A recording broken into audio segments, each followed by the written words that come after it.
Budget කරනවා කියලා කිව්වම ඔයාටත් මුලින්ම මතක් වෙන්නේ සල්ලි නැතුව ආස දේවල් නොකර අමාරුවෙන් ජීවත් වෙන එකද? ඇත්තටම ගොඩක් දෙනෙක් මේ බජට් කියන වචනේ ඇත්තම තේරුම වැරදියටයි තේරුම් ගන්න තියෙන්නේ. අන්න ඒ නිසායි ගොඩක් අය බජට් එකක් හදන්න පටන් අරන් දවස් 2ක් 3ක් ගියාට පස්සේ ඒක අතහැරලා දාන්නේ. මොකද ඒක හරියට Tamanටම දෙන දඬුවමක් වගේ දැනෙන නිසා. හැබැයි මතක තියාගන්න. බජට් එකක් හදනවා කියන්නේ ඔයා ආස දේවල් කරන එක නවත්තන එක නෙවෙයි. ඒකෙන් ඔයා මහන්සි වෙලා හම්බ කරන මුදල් කොහෙටද යන්නේ කියලා ඔයාගේ අතර කන්ට්‍රෝල් එකයි ගන්නෙ.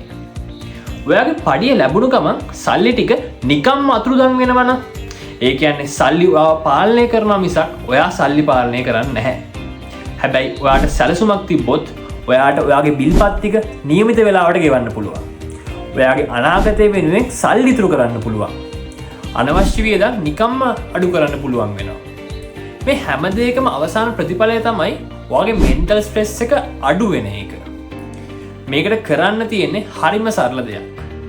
ලැබෙන ආදායම කොටස් 3කට බෙදන්න. අත්‍යවශ්‍ය දේවල්, ආස කරන දේවල් සහ අනාගතය වෙනුවෙන් ආයෝජනය කිරීම.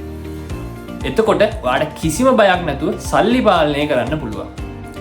මතක තියාගන්න බජට් එකක් කියන්නේ හිරගයක් නෙවෙයි. ඒක නිදහසට යන පාරක්. ඔයා මේක උත්සාහ කරලා තියෙනවද? පහලින් කමෙන්ට් කරන්න. මේ වගේ වැදගත් ටිප්ස් දැනගන්න ෆලෝ කරන්න SL Financial Freedom page එක.